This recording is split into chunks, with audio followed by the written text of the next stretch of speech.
काफी सारे जने बहुत सारी मात्रा में ऐसे होंगे कि जो भगवान का भजन भी मतलब मंदिर भी जाएंगे और तामसिक भोजन का भी आहार करते हैं। बिल्कुल नहीं, बिल्कुल मतलब इसे कुछ मंगलवार को हनुमान जी के जाएंगे, मतलब इसे कुछ नहीं होने वाला। सबसे पहली बात है हमारे आहार शुद्धि, मन शुद्धि। देहाती भाषा में कहते हैं जैसा खाओ अन्न वैसा बने मन। देखो, अगर हम शास्त्र की आज्ञा का पालन नहीं करेंगे और मनमानी आचरण करेंगे तो नरक जाओगे। पहले आहार शुद्धि, मन शुद्धि। अगर जैसा खाओ अन्न वैसा बने मन। किसी भी प्राणी को दुख देना, हनुमान चालीसा का भी पाठ करते हैं। ये अपनी वासनाओं की, अपनी जिह्वा को थोड़ा रोको यार। शराब पीते हो, मांस खाते हो, अंडा खाते हो, इस तरह के व्यवहार करते हो और हनुमान जी और शंकर ये ऐसे प्रसन्न हो जाएंगे, ऐसे काम बन जाएगा? कुछ नहीं बन जाएगा। अवश्य में भोक्तव्यम कृतम कर्म शुभाशुभम। जो तुम कर्म करोगे तुम्हें भोगना पड़ेगा। चाहे मुर्गा हो चाहे बकरा हो, सब जीव अपने प्राण बचाना चाहते हैं। सब जीव, तुम उनको काट कर खाओगे वो भोगना पड़ेगा। राम जी के रूप में भगवान ने यदि बाली के चरण में बाण मारा तो भगवान श्री कृष्ण के चरण में व्याध के रूप में उसने बाण मारा। देखो ना, लीला देखो। भगवान ने अंतिम अपनी लीला जो श्री कृष्ण लीला है वो यहां संपन्न की कि भगवान के चरण में व्याध जो है बाण मार रहा है। अब आप विचार करो, जब वो सरकार समर्थ होते हुए भी अपने लीला दर्शन कराते हैं। श्रवण कुमार के वध का संयोग बन गया दशरथ जी के हाथ से, शब्द वेदी बाण मार दिया। तो देखो उनका जो कर्म था वो तड़प तड़प के अपने पुत्र भगवान राम के वियोग में प्राण त्यागना पड़ा कि नहीं पड़ा? भगवान उसको मिटा सकते थे लेकिन भगवान नहीं मिटाते। अवश्य में वो भोक्तव्यम गीता जी में कहा है। इसलिए हमारी प्रार्थना है कि तमोगुणी भोजन का त्याग करो, सात्विक भोजन और संयम से रहोगे तो तुम में जो बल आएगा वो एक महान पवित्र बल होगा। आज बल नहीं दिखाई देता, चेहरे में कांति नहीं है, विचार में पवित्रता नहीं है। ऐसा नहीं, हम पशु नहीं हैं, हम मर्यादा से चलने के लिए हैं। हमारी मर्यादा बनाई गई, शास्त्र मर्यादा हमारी कानून व्यवस्था है। यदि हम शास्त्र मर्यादा से चलेंगे, शास्त्र कानून से चलेंगे तो हमारा मनुष्य जीवन सार्थक हो जाएगा, नहीं तो निरर्थक हो जाएगा। जैसे आजकल बच्चे कहते हैं हम स्वतंत्र हैं। नहीं, स्वतंत्रता नहीं। माता पिता की आज्ञा की परतंत्रता, शास्त्र की आज्ञा की परतंत्रता, गुरु की आज्ञा की परतंत्रता, कानून की परतंत्रता, अगर ये स्वीकार करोगे तो स्वतंत्र हो जाओगे। अगर मनमानी करोगे तो परतंत्र हो जाओगे। मनमानी स्वतंत्रता नहीं होती, मनमानी इंद्रियों की परतंत्रता होती। जो इंद्री कहती वही हम कहते हैं। आप अपने को स्वतंत्र समझते हैं इंद्रियों के गुलाम, मन के गुलाम, तो स्वतंत्रता कहाँ है? स्वतंत्रता तब होगी जब हमारी बात पुनः समझ ले, शास्त्र आज्ञा के अधीन चलोगे, गुरु के अधीन चलोगे, संतों की वाणी के अधीन चलोगे। भगवान शास्त्र और संतों के रूप में विराजमान है तो आप स्वतंत्र हो जाओगे, माया मुक्त हो जाओगे। तो आचरण और भोजन, ये दो का बहुत बड़ा योग है। अगर हमारा भोजन ठीक तो हमारे आचरण ठीक होंगे, हमारे आचरण ठीक तो हम भगवान को प्रसन्न कर सकते हैं। गंदा आचरण।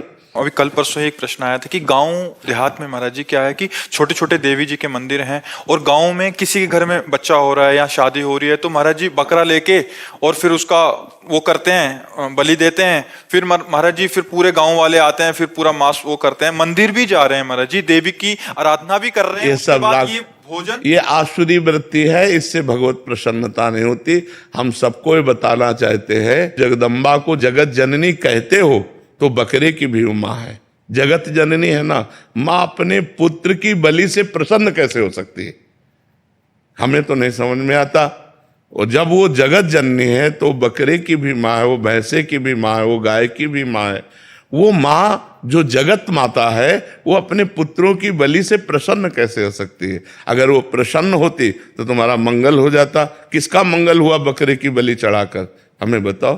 देवी अप्रसन्न हो जाएंगी अगर नहीं किया ऐसा, तो महाराज जी ये भी माने।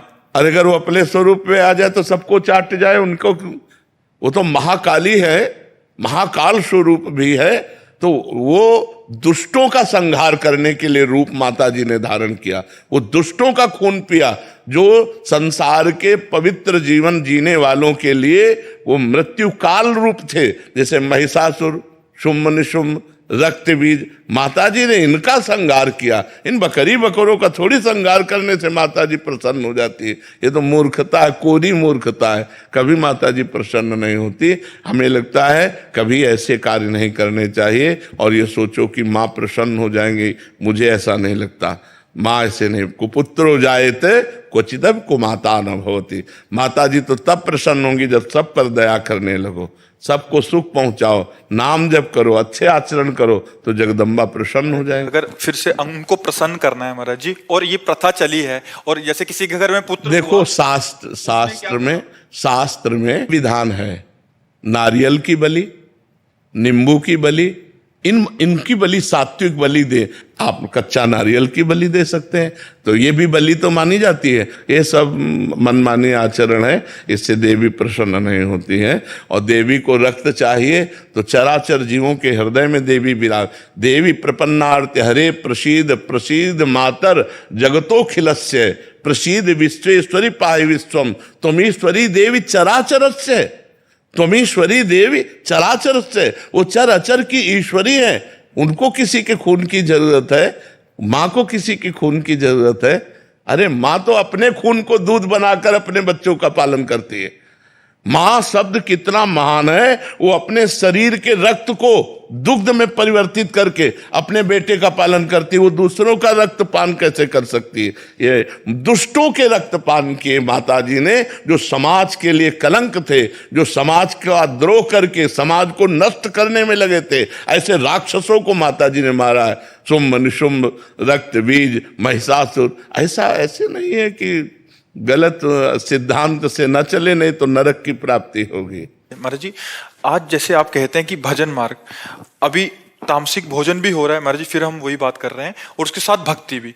भक्ति का उद्देश्य है कि प्रभु का अगर हम पास जाएंगे या सोमवार को या मंगलवार को हम प्रभु के आगे हमारी कामनाओं की पूर्ति। महाराज जी, अगर उद्देश्य भगवत प्राप्ति हो, फिर तो महाराज जी उस उद्देश्य ही पता नहीं है। हाँ, लेकिन हम कह रहे हैं कि अगर हमें कामना की भी पूर्ति चाहिए तो हमको गलत आचरण छोड़ने पड़ेंगे, क्योंकि हम जो कामना की पूर्ति चाहते हैं उसमें पाप आचरण बाधा पहुंचाएंगे। पाप का फल दुख है, पाप का फल विपत्ति है, पाप का फल संकट है। यदि आप मुर्गा मुर्गी खाते हो तो पाप कर रहे हो, और वो पाप आपकी कामनाओं को पूर्ण नहीं होने देगा। चाहे हनुमान जी के पास जाओ, चाहे राम जी के पास जाओ, जहां भी जाओगे जीवों की हिंसा करते हो, जीवों को दुख देते हो, गंदा आचरण करते हो, गंदा भोजन पाते हो, तो भगवान प्रसन्न नहीं होने वाले। और आप किसी मंदिर न जाओ, घर में पवित्र आचरण करो, पवित्र भोजन पाओ और नाम जप करो, तुम्हारे घर में भगवान आ जाएंगे। कहो सो कहां जहां प्रभु नाही, हरि व्यापक सर्वत्र समाना, प्रेम ते प्रगट होए मैं जाना। तो प्रेम कहां से आ जाएगा जब अपराध करोगे? इसलिए सब जो कामना भी पूर्ति चाहते हैं तो उनको चाहिए कि गंदा भोजन और गंदे आचरणों का त्याग करें, तो उनकी कामना जल्दी पूर्ण हो जाएगी, निश्चित पूर्ण हो जाएगी। समझते हैं कि मतलब मुर्गा और मछली का हिंसा करने से ये जीव हिंसा के अंतर्गत नहीं आता। क्यों नहीं आता? तुम्हारी अंगुली काटे तुम्हें कैसा लगेगा? दर्द नहीं लगेगा? उन जीवों को देखो, एक चींटी के भी पीछे अंगुली लगा के देखो, ऐसे वो भाग रही अपने प्राण रक्षा के लिए। क्या उनमें जीव नहीं है? क्या मुर्गा अपना प्राण बचाना नहीं चाहता? क्या पशु पक्षी प्राण बचाना नहीं चाहते? और जिनको ये है कि अगर हम खाएंगे नहीं तो सृष्टि बढ़ जाएगी, तो तुम अपने बैलेंस की चिंता करो। तुम्हारा बैलेंस जब परमात्मा बनाएगा तो तुम्हारे होश उड़ जाएंगे। वो परमात्मा का 3 कार्य है: सृष्टि रचना, सृष्टि पालन करना और सृष्टि का संहार करना। वो भी अपने आप में लय कर लेता है। वो प्रलयंकारी परमात्मा है, वो काल का भी काल है, वो महाकाल है। वो जिस समय जैसा चाहता है वैसा अपना बैलेंस बनाता रहता है। सृष्टि का बैलेंस बनाना उसका कार्य है, हमारा कार्य नहीं है। हमारा कार्य है उसकी आज्ञा के अनुसार चलना। हम मनुष्य, हम राक्षस नहीं है। तो हमें सबसे प्रार्थना है कि मांस, मदिरा, अंडा, पराई स्त्री से व्यभिचार, इनका त्याग करो तो तुम्हारा जीवन सुखमय हो जाएगा।